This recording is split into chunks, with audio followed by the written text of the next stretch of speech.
Originally this video was 7 NBA pairs who once hated each other, but now it's 6 because the video was just way too long. Hope you guys enjoy.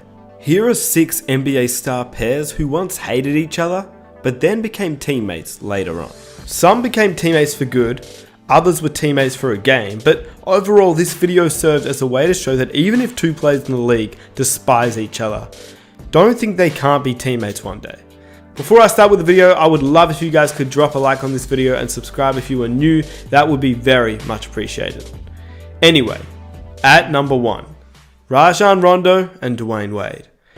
Oh, dirty plays that you've seen him play in the past, so that's what it is.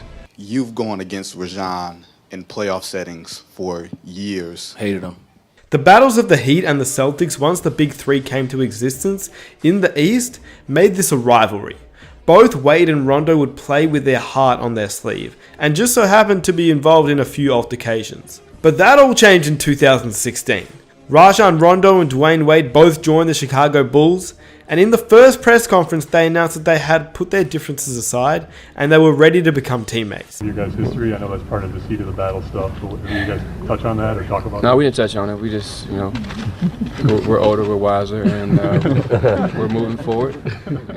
Clearly they did, as they were able to play together, well, for a bit, before they once again had their differences and parted ways. During the 2016 season, Wade publicly traded verbal jabs with Rondo during a turbulent January stretch. Following a fourth quarter meltdown against the Atlanta Hawks, Wade cast the blame on every Bulls player not named Jimmy Butler. He said, and I quote, "I don't know if they care enough. I can look at Jimmy and say Jimmy is doing his job. Jimmy can look at me and say Dwayne's doing his job. I don't know if we can keep going down the line and be able to say that." Rondo responded with a post on Instagram slamming Wade and Butler for complaining to the media rather than settling things behind closed doors, which is fair enough. He said, and I quote, "My vets would never go to the media," he wrote. "They would come to the team. My vets didn't pick and choose when they wanted to bring it. They brought it every time they stepped in the gym, whether it was in practice or a game. They didn't take days off." Rondo was obviously referring to the Celtics' Big Three, and with that, Rondo and Wade headed down different paths. On June 30th, 2017, Rondo was waived by the Bulls, and on September 24th, 2017, only 3 months later after trading Jimmy Butler and waiving Rondo, the Bulls reached an agreement on a buyout with Dwayne Wade, and that was the end for the Rondo and Wade saga in Chicago. Number 2, Kobe Bryant and Ron Artest. What it's going to be like now to have Ron as a teammate after battling tooth and nail against him in just some hatred battles over the years. What's it going to be like to have him as a teammate now? Well, it's even more fun in practice. Now, whilst these two players had altercations, I don't think there was ever any actual hate towards one another. Both Kobe and Metta have the same mental toughness, and neither one was ever going to back down. Kobe understood that Metta was going to try and get inside his head, and Metta knew that he couldn't back down no matter what crazy shots Kobe hit. Metta was the guy that you love to hate, but you love to play with. They had a few altercations and a lot of trash talk, but I mean, we're talking about Kobe Bryant here, and he used to trash talk everyone. So Metta was going to be no exception every time they played. But Kobe also simply didn't love him either. When Kobe talked trash, he would at least normally shake an opposition's hand. But with Artest, he even refused to shake his hand before the game. Ron Artest walked over to him, and Kobe did not even acknowledge Ron Artest. He gave a slap on the hand to Mike Bibby and Brad Miller, but not Ron Artest. And this was before Artest was even at the Houston Rockets, going face to face with Kobe. So clearly there is no love there. But how he actually ended up playing for the Lakers and them being teammates is actually a very crazy story. Phil Jackson, the coach of the Lakers, tells this story of how the 2008 NBA Finals, where the Boston Celtics beat the Lakers 4-2. Phil Jackson said, and I quote, "Ron Artest came into our locker room and walked in the shower with Kobe Bryant. Kobe's there taking a shower, and this is the locker room the coaches have. It's off limits. So Ron said, 'Coach, I can help your team. I can get that championship for the Lakers.' I said, 'Well, thanks Ron, that's very nice. I appreciate your sympathies. We'll see what happens as you go through this year.' Then he walked out of the coaches area and into the shower and told Kobe the same thing. Now first of all, yes, this story is crazy. But how in the world did Ron Artest actually even get in the Lakers locker room? I mean, he's not a part of the Lakers, and he's obviously not a part of the Celtics.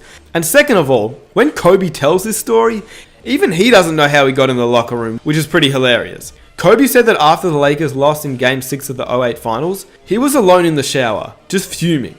He heard somebody walk in and assumed it was one of his teammates, or maybe a staff member. Instead, he looked up and it was Ron Artest. To this day, Kobe has no idea of how Artest got into the locker room. And he'll tell you the story too. After we lost to the Celtics, when he came in the locker room, I was in there all just by myself. He just came in the locker room and said, "This is not gonna happen to you. I'm gonna come in there and I'm gonna help you out." It's something that we've both been trying to make happen for a while now. To be exact, Ron didn't really follow Kobe into the locker room. He followed him into the shower, where Kobe had no clothes on. Shocked the hell out of him.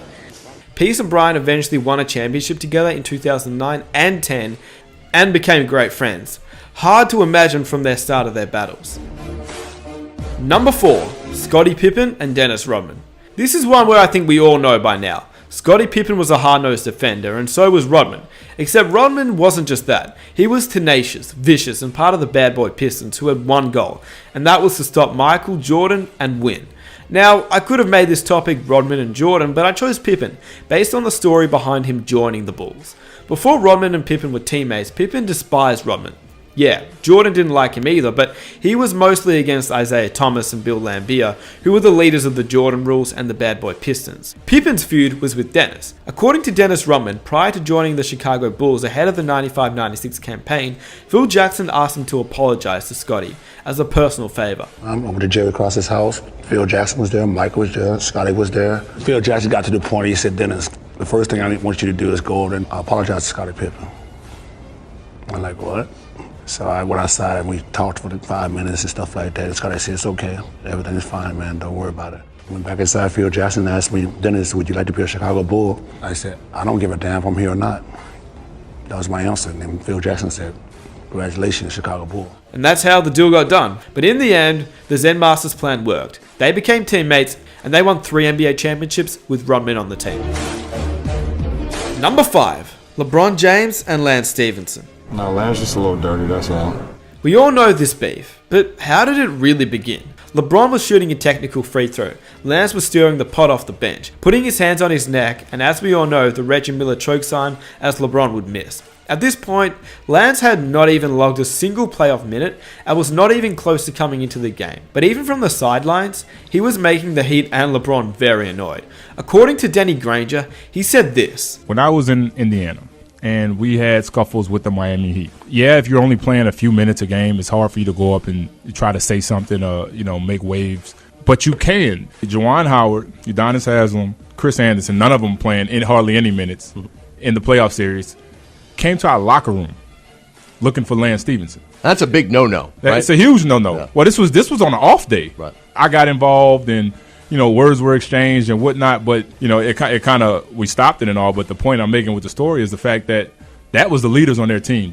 Those guys wasn't even playing a lot, but they were protecting LeBron, as far as they thought Lance had done something disrespectful to him, right. Which time? It was the choke situation, right, when he did the choking sign on the sideline.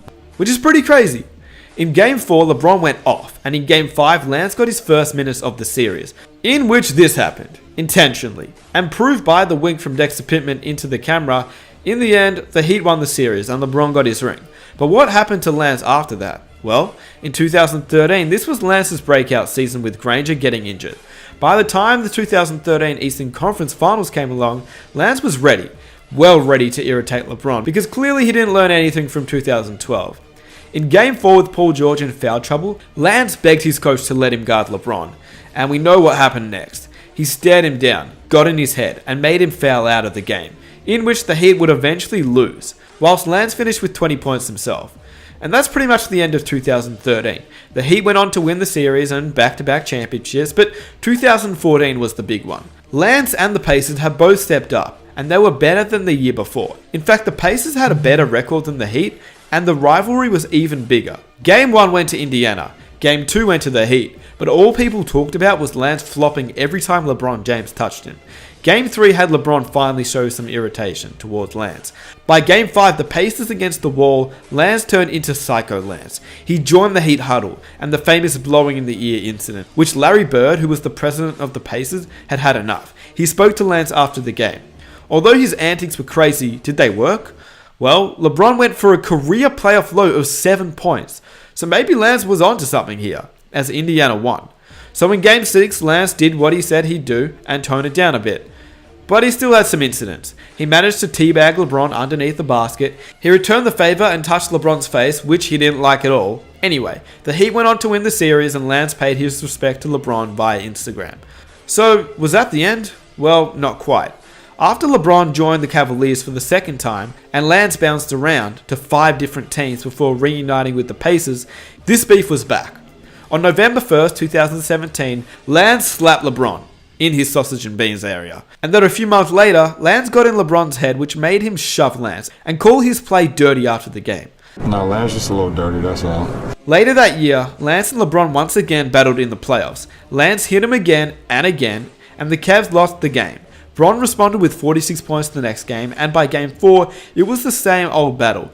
The hits, the bumps, the trash talk, and caused LeBron another tech foul, and he responded with a buzzer beater and 44 points in Game 5. The Cavs ultimately won the series, and that's pretty much it. Hard to imagine though that these two players became teammates, but hey, LeBron James left to join the Lakers and Lance followed him. Number 6, Charles Barkley and Scottie Pippen. Looking to put the Charles Barkley-Pippen feud behind them. Even if you don't like a guy, you don't have to kill him publicly, because nobody wins in that situation.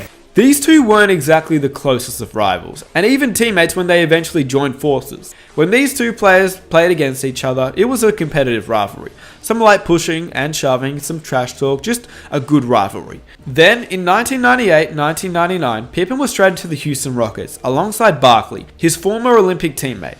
He was also teamed up with Hakeem, but there were chemistry problems right off the bat, especially with Barkley. And in 1999, when Pippen left the Houston Big Three fail to go to the Portland Trail Blazers, the 6-time NBA champion said he wanted to get away from Barkley's selfish and sorry fat butt. I wouldn't get Charles Barkley an apology at gunpoint, so he could never expect an apology. If anything, he owed me an apology for coming and play with his sorry fat butt. He's a very selfish guy. He doesn't show me the desire to want to win, and I probably should have listened to Michael a year ago when he said that Charles never will win a championship because he doesn't show any dedication.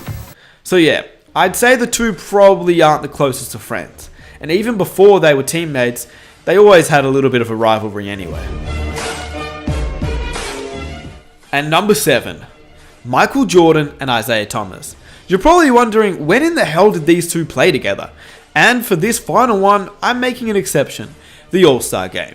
Because the feud between these two players is arguably the biggest hatred in NBA history. Back when Thomas was the star point guard of the Detroit Pistons, the bad boy squad, he had a rough relationship with Michael. On the court, and both off the court too. It all started from the bad boy Jordan rules, which was led by Isaiah Thomas himself. These Jordan rules weren't just there to stop Jordan, they were there to hurt Jordan. Jordan would use every setback, every insult, and every instance of disrespect as motivation to go out and destroy his opponent. He never forgot his All-Star game as a rookie. It was on this stage that Isaiah Thomas allegedly calls for a freeze-out game on Jordan. It was here that MJ started his distaste for the Piston point guard. I'm actually going to make an entire video on that topic, so stay tuned for that. And if you want to see that, be sure to leave a like. But the freeze-out game is where the hatred started. In 1991, however, things changed. The Pistons and the Bulls met in the Eastern Conference Finals once again, and the Bulls swept the series before winning the first of what would be 3 consecutive championships. The Pistons refused to shake the Bulls' hands, which was led by, once again, Isaiah Thomas. 4 months later though, the greatest team that was ever assembled in the 1992 Dream Team was being selected, and in the book, When the Game Was Ours, Magic Johnson relates that he, Jordan, and other players conspired to keep Isaiah off the Dream Team, and so when the Dream Team was being put together, Jordan said he would only play if Isaiah was not on the team. Alright, no Isaiah Thomas No Isaiah stuff. Thomas questions. Cool. The feud is basically over now as they're both retired, apart from the fact that Isaiah chooses not to acknowledge Jordan and at points has disrespected him on live television. The fact that these two players could have such a seeming hate for one another, both on the court and off the court, is pretty outstanding. That is why when Jordan and Isaiah played on the same team every All-Star game, it could not have been weirder. each and every year, seeing them as teammates from 1985 to 1993 simply because this was a personal beef, not on the court beef. So with that said, if you enjoyed this video, please be sure to leave a like and subscribe if you are new. If you guys want to follow me on Instagram to see what I get up to, be sure to follow my Instagram. And let's see if we can reach 1,000 likes for the next video. If you enjoyed this video, be sure to check out some of my other videos, and I am out. Peace.